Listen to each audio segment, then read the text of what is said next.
Hi friends, my name is Kanaya Patel and in this video we'll study chapter number 4, Landscape of the School by Natalie Trevorroy of class 11th English Hornbill CBSE NCERT textbook। दोस्तों मेरा नाम कन्हैया पटेल है। इस video में हम चौथा part करेंगे landscape of the school जिसके ऑथर है नैटली ट्रेवरॉय, जो 11th स्टैंडर्ड की इंग्लिश की टेक्स्ट बुक है हॉर्नबिल CBSE NCERT में से।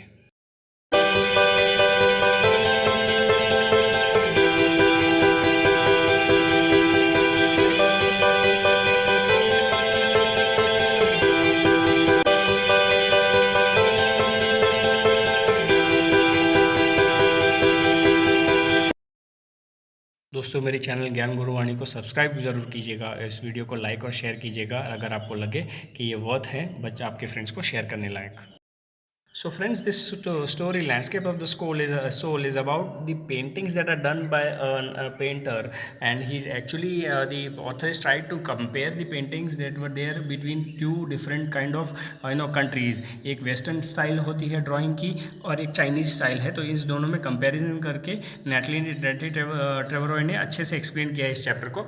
थोड़े से ध्यान दोगे आप तो ये चैप्टर बहुत ही ईजी और इंटरेस्टिंग लगेगा आपको। So let's start with the chapter. A wonderful old tale is told about a painter Wu Daozi who lived in the 8th century। 8वीं शताब्दी में एक पेंटर था जिनका नाम था वू डाउजी। वो उनके बारे में एक अच्छी सी स्टोरी है। His last painting was a landscape commissioned by the Tang Emperor Xuanzong। Xuanzong नाम के जो एम्परर थे उनके लिए उन्होंने एक लास्ट पेंटिंग बनाई थी जो वहाँ पे उन्होंने रखी थी to decorate a palace wall. तो उनका जो महल था उनकी वॉल को डेकोरेट करने के लिए ये पेंटिंग बनाई थी। The master had hidden his work behind a screen so that only the emperor could see। उन्होंने उनका जो ड्राइंग था उसमें एक ऐसी काम की कारीगरी की थी कि सिर्फ वो एम्परर ही उसको देख सके। For a long while the emperor admired the wonderful sceneries, discovering forests, high mountains, waterfalls, clouds floating into the immense sky, men on hilly paths, birds and flights। काफ़ी देर तक एम्परर ने उसको गौर से देखा तो उनको उसमें बहुत ही खूबसूरत सीन दिखाई दिए, जंगल दिखाई दिया, पहाड़ दिखाई दिए, झरने दिखाई दिए, बादल दिखाई दिए और गहरे बड़ा सा आकाश भी दिखाई दिया।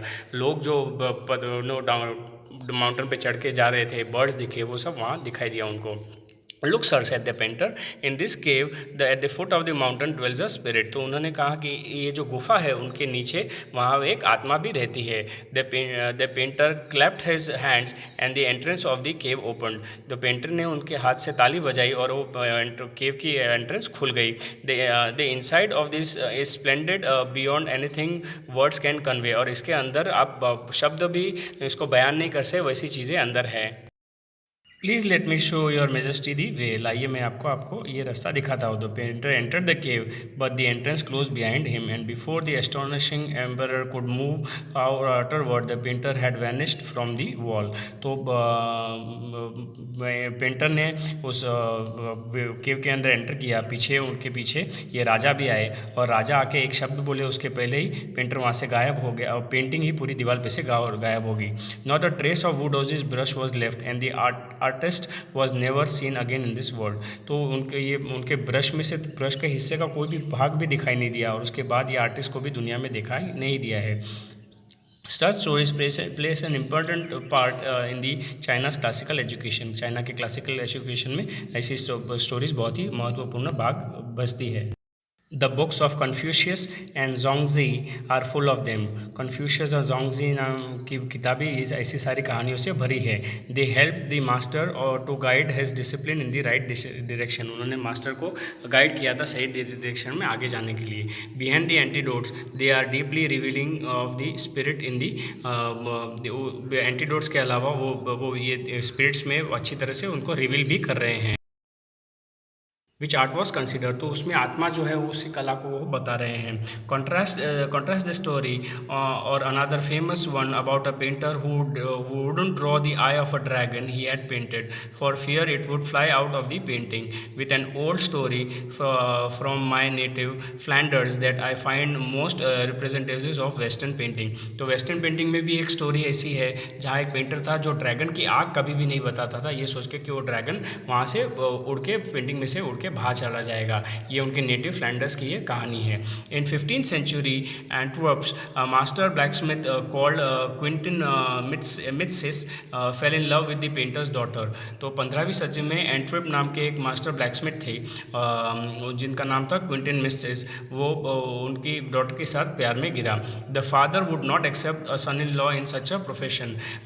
ऐसे दामाद उनको इस प्रोफेशन में एक्सेप्टेड नहीं थे। So Quentin sneaked into the painter's studio and painted a fly of his latest panel in such delicate realms that the master tried to swat it away before he realized that what had happened।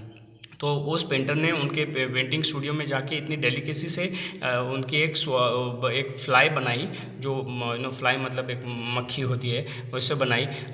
Before the master swatted away, master उसको वहाँ से उड़ा दे उसके पहले, मतलब उसमें जान आ गई थी। Quinton was immediately admitted as an apprentice into the studio. He married his beloved and went on to become one of the most famous painters of his age। Quinton को फटाक से वहाँ अंदर आने दिया और उसकी शादी भी उस लड़की के साथ कर दी। These two stories illustrate what each from the art is trying to achieve: a perfect illusionistic likeness in the Europe, the essence of inner life and the spirit in Asia। तो ये दो एक्सट्रीम कंट्रीज़ है। Europe में likeness, Europe की likeness और Asian paintings की likeness वहाँ बताई दी है। एक में आत्मा है और दूसरे में भी पेंटिंग्स जिंदा हो जाती है। ये दो लाइकनेस सिमिलरिटीज़ दिखाई देती है। In this Chinese story the emperor commissions a painting and appreciates its outer appearance. Chinese story में एम्परर ने प्रशंसा की उस पेंटिंग की बाहर से। But the artist reveals to him the true meaning of his work. लेकिन वो पेंटर ही उसको एक्चुअली बताता है कि इस काम में उसने क्या किया है। The emperor may rule over the territory he has conquered but only the artist knows the way within. तो एम्परर शायद पूरा शासन टेरिटरी का करेगा, लेकिन वो आर्टिस्ट को ही उसका रास्ता पता है। Let me show you the ways the Dao, a word that means both the path और द मेथड। लाइए मैं आपको रास्ता दिखाता हूँ। दाओ का मतलब है वो आपको रास्ता भी है और वो वे भी है, ऐसा कहा जाता है। And the mysterious works of the universe, universe के मिस्टीरियस वर्क्स है। The painting is gone but the artist has reach his goal. Painting चला गया है लेकिन आर्टिस्ट का ध्येय कंप्लीट हो गया है, बियॉन्ड एनी मटेरियल अपीयरेंस। किसी भी मटेरियल अपीयरेंस के बाद आर्टिस्ट का जो ध्येय था, गोल था, वो अचीव हो गया है। A classical Chinese landscape is not meant to reproduce an actual view as would a Western fugitive painting। Chinese classical paintings Western fugitive painting से अलग होते हैं। वो एक्चुअली एक्चुअल व्यू दिखाने में कामयाब नहीं होते हैं। Whereas the European painters wants you to borrow his eyes and look at the particular landscape exactly as he saw it from a specific angle। The Chinese painter does not choose a single viewpoint। यहाँ European viewer क्या चाहता है कि उसकी आंखें से आप देखिए, जैसे उसने लैंडस्केप बनाई है ऐसे वो पेंटर नहीं करता है। चाइनीज़ पेंटर नहीं करता है, उसका कोई व्यू पॉइंट नहीं है। वो चाहता है कि इसको आप स्टोरी की तरह देखें। His landscape is not a real one, उसका लैंडस्केप रियल वन नहीं है। And you can enter it from any point, आप किसी भी पॉइंट से उसमें अंदर प्रवेश कर सकते हो। And then travel in it, उसके वहाँ घूम भी सकते हो। The artist creates a path for your eyes to travel up and down then back again. तो आर्टिस्ट वहाँ एक रास्ता बनाता है आपको वहाँ ट्रैवल जाने के लिए, ऊपर नीचे और फिर वापस आने के लिए भी, इन अ लीजरर मूवमेंट, एक थोड़ा आराम वाला मूवमेंट में। This is even more true in the case of the horizontal scroll in which the action of slowly opening one section of the painting then rolling it up to move on to the other adds a dimension of time which is unknown in any other form of painting. तो ये painting का जो तरीका है उसमें actions कैसे slowly एक slowly opening होता है वन सेक्शन का, एंड फिर दूसरे में आप अंदर जाते हो और फिर दूसरे टाइम में उसका फॉर्म बदलता जाता है। It also requires the active participation of the viewer who decides at what pace he will travel through the painting, a particular participation which is physical as well as mental। तो यहाँ जो देखने वाला व्यक्ति है उसके व्यूअर का नज़रिया भी इसमें इंक्लूडेड है, क्योंकि वो ट्रैवल करने वाला है एक एग्जैक्ट पेस से, फिजिकली भी और मेंटली भी। The Chinese painter does not want you to borrow his eyes, he wants you to enter his mind. Chinese painter नहीं चाहता है कि आप उसकी आंखें उधार लें, वो चाहते हैं कि आप उसका दिमाग से उसमें एंटर करें। The landscape is an inner one, a spiritual and conceptual space. Landscape एक इनर वन है, आत्मा से जुड़ा हुआ है और कॉन्सेप्चुअल स्पेस है उसमें। This concept is expressed as shanshui. इस कॉन्सेप्ट को शैनशुई कहते हैं, literally mountain water which use together represent the word landscape. तो जिसका मतलब है माउंटेन वाटर जो लैंडस्केप को रिप्रेजेंट करता है। More than two elements of an image, these represent two complementary poles reflecting the Daoist views and the of the universe, the mountain in yang reaching vertically towards heaven. तो यह दो paintings अलग अलग image बनाते हैं, एक contemporary poles का जिसमें रिफ्लेक्टिंग डाउस के व्यूज़ दिखाई दे रहे हैं यूनिवर्स के, और दूसरे यांग का माउंटेन है जो हेवन की तरफ लेके जाता है। Stable, swarm and dry in the sun while the water is yin, horizontal and resting on the earth, fluids moist and cool. तो ये वहाँ एकदम शांति है, वार्म है, सूरज भी सूखा हुआ है, पानी एकदम हिल नहीं रहा है, horizontal resting of the earth and fluid moist of the cool, moist and cool. तो पृथ्वी भी आराम कर रही है और मॉइस्ट और कूल है एकदम। The interactions of yin, the respective feminine aspect of the universal energy and its counter part yang active as masculine. तो यिन एंड यांग दो अलग चीज़ है। जो एक फेमिनल एस्पेक्ट है वो यिन है यूनिवर्सल एनर्जी का, और यांग है वो एक्टिव एंड मस्कुलिन है। It is of course of a fundamental notion of Daoism. Fundamental notion of Daoism है ये मस्कुलिन पार्ट यन का, which is often overlooked in the essential third element. ये third element के third नज़रिए से उसको देखा जाता है। The middle void where there is interaction takes place. The middle void जहाँ ये इंट्रैक्शन प्लेस होता है, ये होता है वहाँ पर। This can be compared with the yogic participation of pranayama, breathe in, retain, breathe out, the suspension of breathe in the void where meditation occurs। तो इसकी तुलना प्राणायाम से भी होती है, जहाँ सांस अंदर लेना है, रोकना है और फिर बाहर निकालना है। तो इसी को मेडिटेशन भी कहते हैं। The middle voids in essential, nothing can happen without it, hence the importance of the wide unpainted space in the Chinese language. तो मिडिल वॉइड जो है वो इम्पॉर्टेंट है, उसके बिना कुछ हो नहीं सकता है, इसलिए वो इम्पॉर्टेंट है, और वो वाइड है, unpainted space in the Chinese language कहते हैं उसे।